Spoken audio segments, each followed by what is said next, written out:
पढ़ाई में मन नहीं लगता, पढ़ा हुआ याद नहीं रहता, बार बार मन डिस्ट्रैक्ट होता है, क्या करूं? ये वो समस्या है जो प्रतिदिन हर स्टूडेंट को कभी ना कभी फेस करनी ही पड़ती है।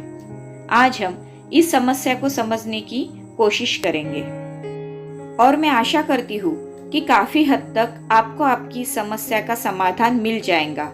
तो हम सबसे पहले उन कारणों को देखेंगे जिनकी वजह से अक्सर पढ़ाई में मन नहीं लगता।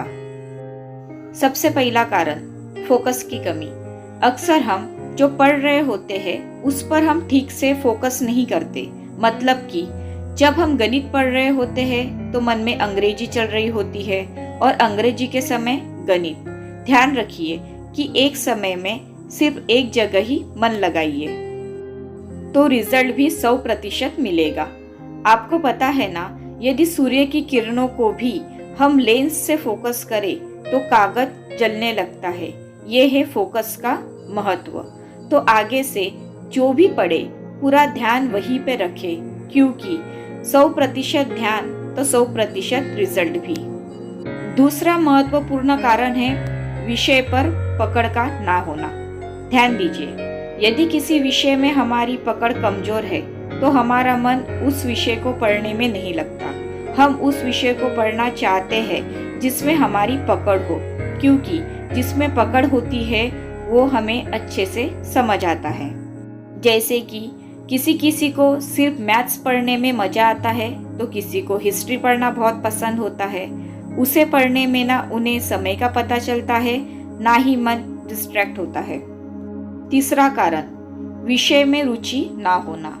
रुचि ना होना और पकड़ ना होना, ये दोनों एक दूसरे से संबंधित है। आपको रुचि उसी विषय में आती है जिसमें आपकी बेहतर पकड़ हो, और जिस विषय में आपकी रुचि हो उस विषय पर आपकी पकड़ स्वयं ही बेहतर होती जाती है।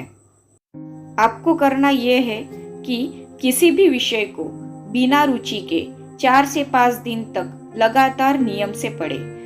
शुरू में हो सकता है आपको बहुत बोरियत हो, पर 4-5 दिन बाद आपको जैसे ही विषय में थोड़ी जानकारी बढ़ेगी, आपको रुचि आना शुरू हो जाएगा, और फिर जैसे जैसे जानकारी बढ़ेगी वैसे वैसे रुचि भी बढ़ती जाएंगी। चौथा कारण, बहुत अधिक किताबों का होना। अक्सर हम ऐसा करते हैं कि हर अच्छी लगने वाली किताब को खरीदते जाते हैं और इस तरह हमारे पास किताबों का ढेर लग जाता है। माना कि किताबें सबसे अच्छे मित्र होते हैं, परंतु मत भूलिए अधिक मित्र और अधिक किताबें आपके दुश्मन होते हैं। आखिर कैसे? जब आपके पास बहुत ज्यादा मित्र होते हैं तो कोई भी एक आपके काम में नहीं आता, क्योंकि सब सोचते हैं उसके तो बहुत सारे मित्र हैं, कोई भी आ जाएगा और कोई भी नहीं आता। इसी प्रकार इससे बचने के लिए आप एक बार में निश्चित किताबें चुन ले तथा बाकी किताबों को उठाकर रख दे और उन्हीं किताबों को पढ़े। दूसरी किताबों के बारे में तब तक ना सोचे जब तक पहली वारी पूरी ना हो जाए। पांचवा कारण, पढ़ाई का निश्चित क्रम और टाइम टेबल का ना होना। क्या आपकी पढ़ाई का कोई निश्चित क्रम है या फिर आप कोई भी किताब ऐसे ही बीच से उठाकर पढ़ने लगते हैं? यदि ऐसा करते हैं तो आप निश्चित ही एकाग्र नहीं हो पाएंगे। आपकी पढ़ाई का एक निश्चित क्रम होना चाहिए। इसके लिए आप एक टाइम टेबल बनाएं और उसी के आधार पर पढ़ें। उससे आपकी पढ़ाई नियमित हो जाएगी। कोई भी किताब ऐसे ही बीच से शुरू ना करे और ना ही बीच से छोड़े। जो किताब पढ़ने के लिए चुने हो उसी को नियमित तौर पर पढ़े।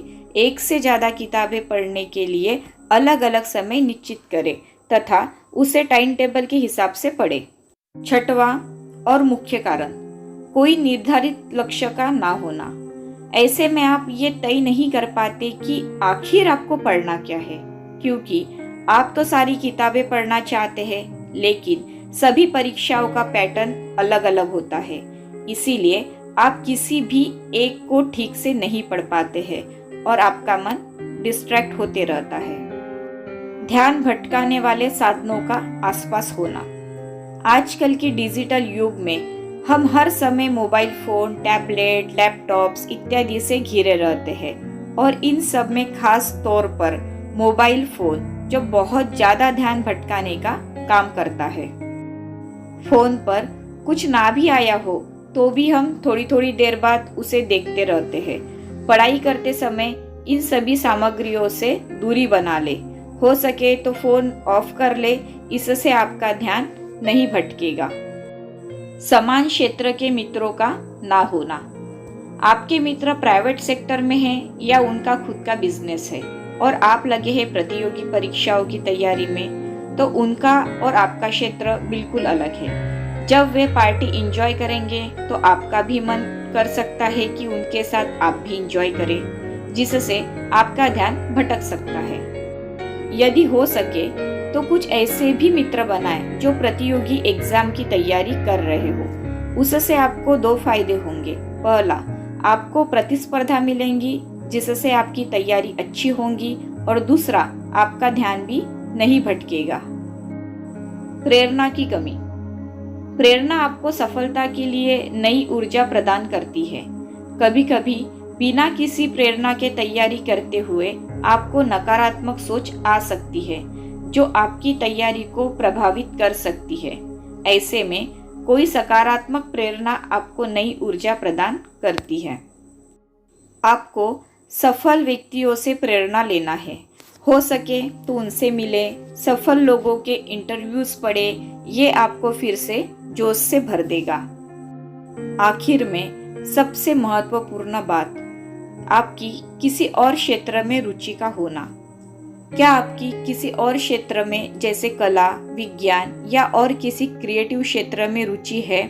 यदि हाँ, तो फिर पढ़ते वक्त आपको उसी का ख्याल आता होगा या फिर उससे संबंधित विचार आते होंगे। वैसे इसमें कुछ खराबी नहीं है। अगर आप क्रिएटिव है, जो कि सभी लोग नहीं होते, तो हो सकता है भविष्य में आप और भी बहुत कुछ अच्छा करें, परंतु अभी प्राथमिकता आपकी तैयारी है। अपनी रुचि को अपनी पढ़ाई से जोड़ दीजिए। अपनी रचनात्मकता को अपने पढ़ाई के विषयों पर अप्लाई कर दीजिए। जैसे नए प्रकार के नोट्स बनाइए। यदि कला में रुचि है तो चित्र बनाकर याद कीजिए। यदि लेखन का शौक है तो जो विषय पढ़ते हैं उन पर लिखिए, कहानी बना दीजिए। यदि कंप्यूटर में रुचि है तो कोई ऐप बना दीजिए, ई बुक बना दीजिए। इससे आपकी पढ़ाई भी हो जाएगी और आपका शौक भी पूरा हो जाएगा। दोस्तों, मैंने अभी जो आपको 10 बातें बताई है, उस 10 बातों को आप प्रॉपरली फॉलो कीजिए। फिर देखिए कि आपका पढ़ाई में अच्छे से फोकस रहेगा और मन भी लगेगा और आपको आपकी पढ़ाई बोरियत नहीं लगेगी। आपको मेरी तरफ से आने वाली सभी परीक्षाओं के लिए और बेहतर भविष्य के लिए बेस्ट ऑफ लक। खुश रहिए, अपना और अपने परिवार का ध्यान रखिए। Thank you.